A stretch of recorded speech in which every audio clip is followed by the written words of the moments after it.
La Unión Latinoamericana de Mujeres Red Internacional se encuentra muy preocupada por la situación de mujeres y de organizaciones de mujeres y feministas en el hermano país de Nicaragua. Es por ello que hemos querido tener la oportunidad de conversar con una de estas mujeres, de estas lideresas muy reconocidas en el movimiento feminista en Nicaragua. Ella es Violeta Delgado, del Movimiento Autónomo de Mujeres, con quien vamos a mantener un diálogo respecto a la situación en ese país. Violeta, gracias por aceptar esta invitación de la Unión Latinoamericana de Mujeres ULAM. Nuestra red internacional quiere enviar también a través de esta oportunidad de conversar contigo un fuerte abrazo y nuestra solidaridad para las compañeras allá en Nicaragua. Por favor, ¿puedes comenzar haciendo un poco una panorámica de lo que ha ocurrido en estos últimos meses y de lo que está pasando actualmente allá en Nicaragua? Hola, muchas gracias. Sí, bueno, lo que está sucediendo en Nicaragua en este momento es como la punta del iceberg de una serie de acontecimientos que se vinieron sucediendo en los últimos años y que se venían acumulando en la sociedad nicaragüense. Por un lado, eh, una depredación total de nuestros recursos naturales, eh, que incluyó la venta de una gran parte del territorio nacional a una empresa china de Maletí para la construcción de un canal interoceánico que tenía un impacto tremendo en el medio ambiente y en la proyección, o sea, y en el futuro del país, que conllevaba la creación de un, unas zonas paralelas económicas, políticas, incluso con legales independientes a la nación.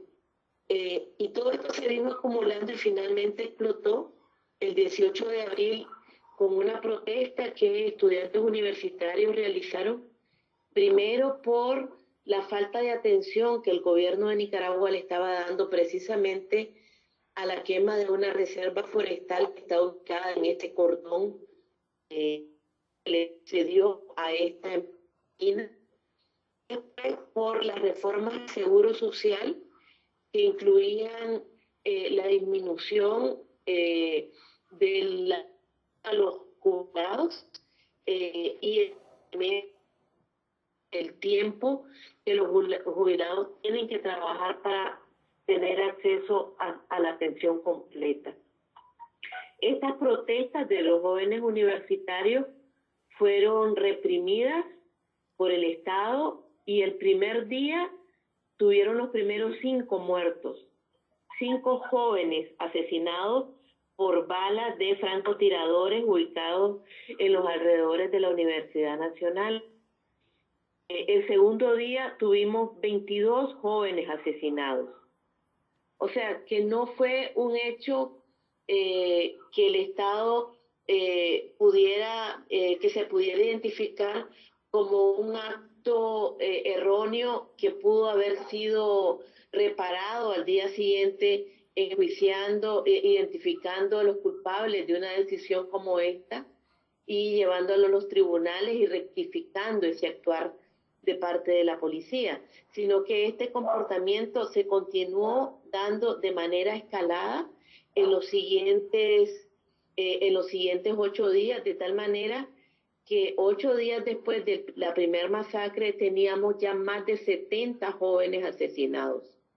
Esto conllevó una protesta nacional, no solamente de todas las universidades del país, sino también de la ciudadanía que salió a las calles, y en Managua, Masaya, en el pueblo indígena de Monimboy, en el pueblo indígena de Subtiaba, Jinotega, Matagalpa, Estelí, es decir, en prácticamente todo el país, que se levantaran barricadas para impedir el paso de las fuerzas policiales que se disponían a cometer actos de represión en contra de la ciudadanía.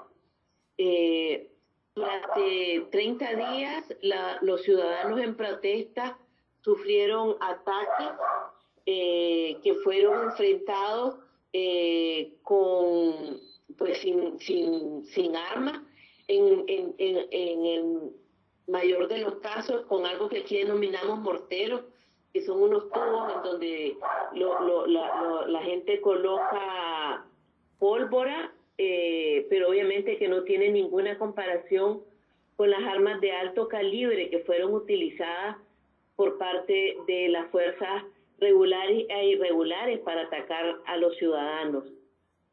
De manera que estas barricadas que la ciudadanía levantó fueron desmontadas una por una, ocasionando en ciudades como Masaya y Carazo más de 20 jóvenes asesinados.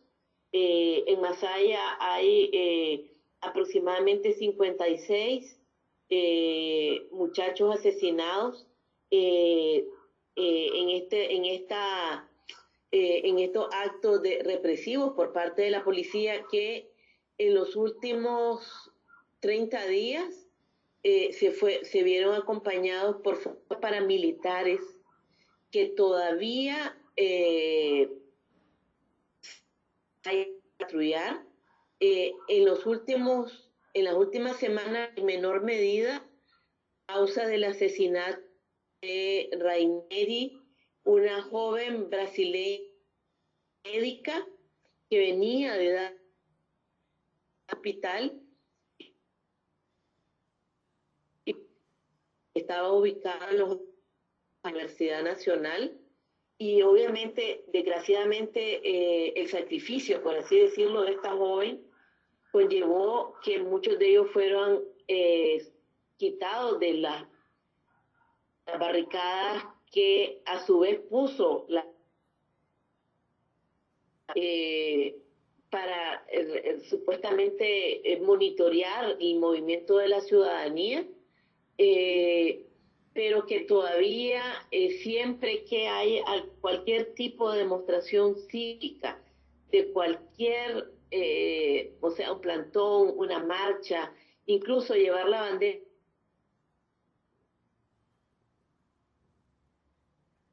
que es la bandera del país, de la patria, esto conlleva la salida de las fuerzas paramilitares a la calle,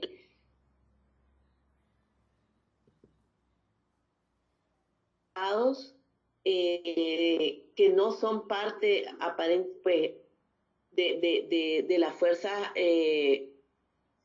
fuerzas policiales, pero que operan junto con ellos, y que han sembrado terror a lo largo de los últimos 2 meses. La última ciudadana en Carazo y en Masaya, y que mantiene al país de esa época para acá prácticamente en una situación de estado de sitio, ¿verdad? La ciudadanía se guarda en sus casas a eso de las 6, 7 de la noche, cuando mucho.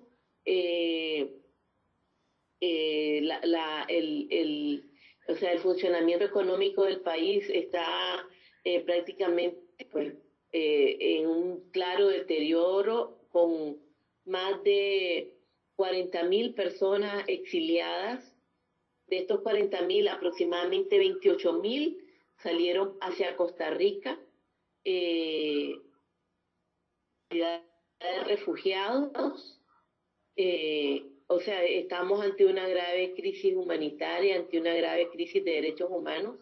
En los últimos 15 días hemos estado siendo testigos de apresamientos en contra del liderazgo ciudadano y particularmente del liderazgo de jóvenes.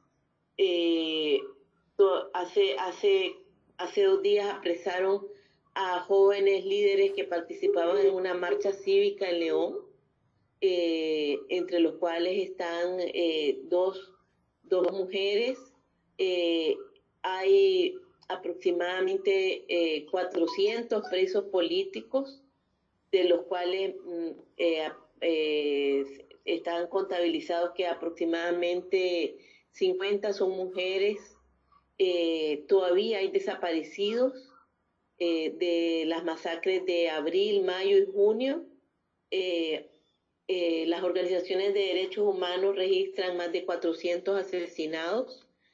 La Comisión Interamericana de Derechos Humanos registra aproximadamente 318 asesinados confirmados durante la protesta, la mayoría de ellos cometidos por armas de fuego y por disparos en la cabeza, en el cuello, o sea que fueron disparos cometidos por francotiradores y con armas de fuego que en muchos casos solamente están en manos de la policía o el Ejército Nacional. Muchas gracias, Violeta, por este recuento. Quisiéramos saber también cómo está la situación del movimiento feminista, de las organizaciones de mujeres. ¿Hay tal vez alguna situación especial hacia el movimiento de mujeres, ya que el año pasado tuve la oportunidad de estar en Nicaragua y conocer de cerca? Las compañeras comentaban que siempre había muchos ataques y la situación de seguridad de las mujeres defensoras ahí era bastante preocupante. ¿Cómo está la situación ahora? Sí, Lina, efectivamente, pues el gobierno de Daniel Ortega ha sido pues, un gobierno bastante hostil al movimiento de mujeres en general y por supuesto al movimiento feminista. Y igualmente en los últimos años, en los últimos 10 años, esta hostilidad se vino reflejando en el aislamiento institucional. Ninguna coordinación con las organizaciones. Muchas de estas vinieron cerrando paulatinamente, algunas de ellas sometidas a ataques directos por parte del Estado, como fue el caso del Movimiento Autónomo de Mujeres, cuyas oficinas fueron allanadas. Y esta situación se vino incrementando, de manera que en los últimos meses, durante la protesta, han sido centenares de defensoras de derechos humanos que han sido sometidas a la persecución, a la calumnia, a las amenazas, a las agresiones físicas, verbales, al encarcelamiento, en donde han sido sometidas a todo tipo de abusos. Y pues evidentemente vivimos en una situación de altísimo riesgo. Muchas de nosotras tratamos de circular lo menos posible fuera de nuestras casas. Muchas de las líderes del movimiento y los centros, las organizaciones de mujeres, circulan en panfletos en donde se les acusa de golpistas, se les acusa de terroristas, y pues evidentemente estamos en una condición de altísima vulnerabilidad, tanto a nuestra integridad personal como a la integridad de nuestras organizaciones. Ese es a grandes rasgos el escenario, Nina. O sea, pues te lo estoy diciendo en primera persona,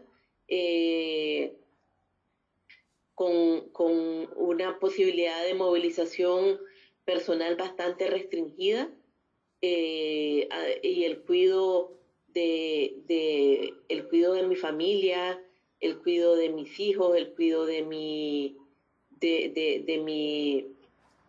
integridad personal, bajo altísimas alertas.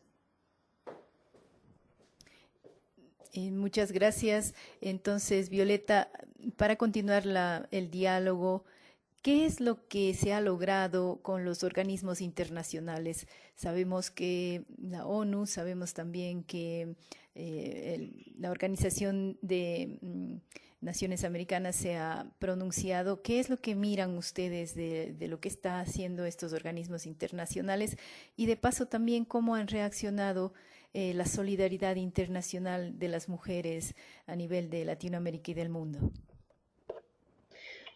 Bueno, fíjate que esto ha sido un paulatino, porque en primer lugar, desgraciadamente, muchas organizaciones y movimientos de derechos humanos continuaban creyendo que el régimen de Ortega y de su esposa Rosario Murillo era un régimen de izquierda.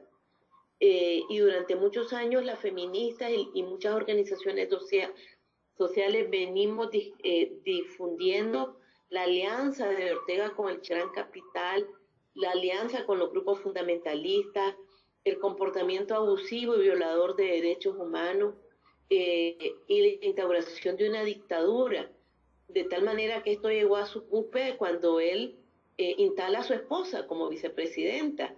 O sea, creo que algo como esto no se había visto en el siglo XXI, y la última vez que se vio en el siglo XX fue a finales del siglo XX, o fue a mediados del siglo XX, perdón. O sea, un retroceso gigantesco, o sea, la instauración de una dictadura por la cual el pueblo nicaragüense había entregado tanta sangre ya con la caída de Somoza. De manera que la primera reacción fue de incredulidad, incluso del sistema interamericano de naciones, y creo que esto se ha venido poco a poco rompiendo, de manera que se ha logrado, en primer lugar, que el mundo pusiera los ojos sobre Nicaragua, que el sistema interamericano de naciones atendiera la crisis en la que estaba cayendo el país y los actos genocidas que estaba cometiendo el régimen,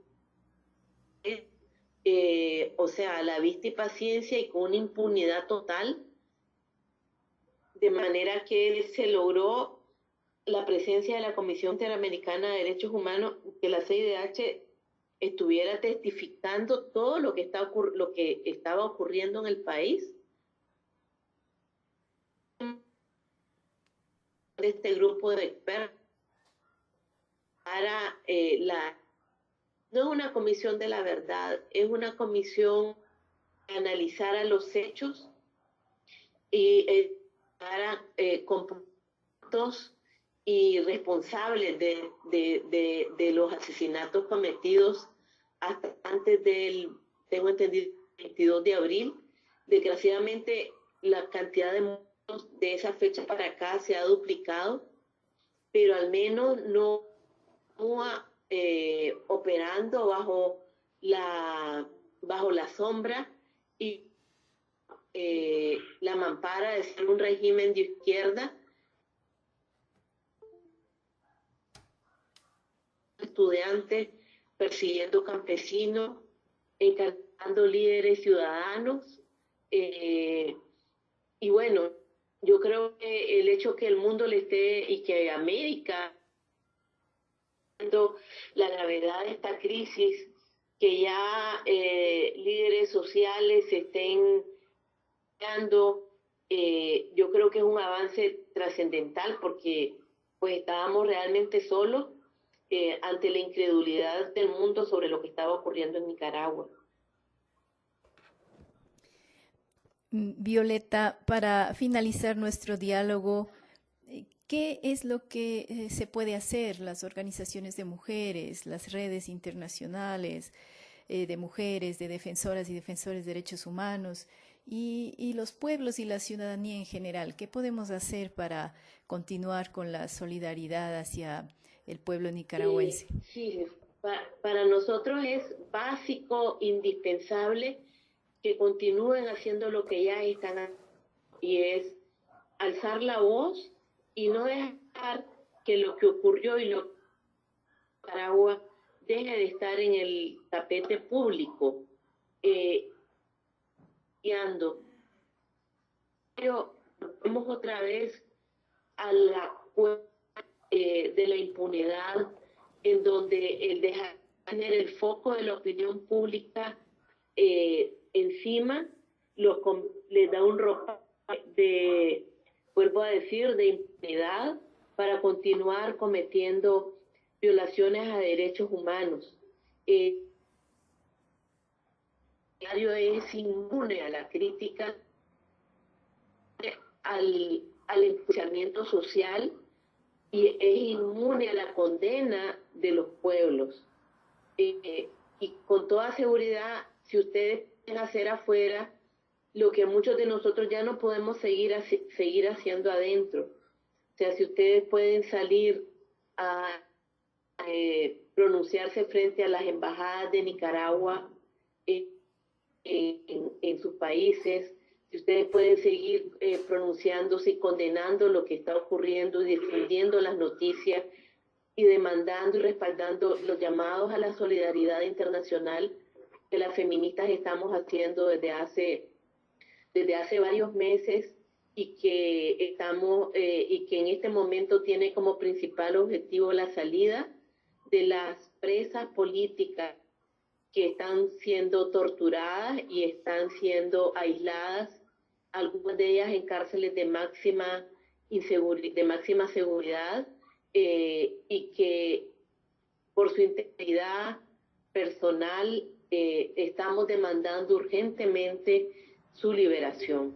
Yo creo que la parte que ustedes puedan seguir haciendo es invaluable, particularmente las feministas de Centroamérica, la posibilidad y el apoyo que hagan a los centenares de refugiados que están llegando a sus países en Guatemala, El Salvador, Honduras, Costa Rica, Panamá, y el apoyo que le puedan dar a las mujeres, a los hombres, a los jóvenes, en la búsqueda de refugio y para solventar sus necesidades básicas de sobrevivencia, pues va a ser, pues obviamente, pues invaluable para nosotras. Queremos agradecerte, Violeta. La Unión Latinoamericana de Mujeres, nuestra red internacional, pues seguirá haciendo algunas acciones de solidaridad. Estaremos pendientes de todo lo que siga ocurriendo con ustedes en su país, en este país hermano de Centroamérica. Y pues un abrazo grande para todas las compañeras. Gracias, Linda. Sí, muchas gracias también a ti por este diálogo.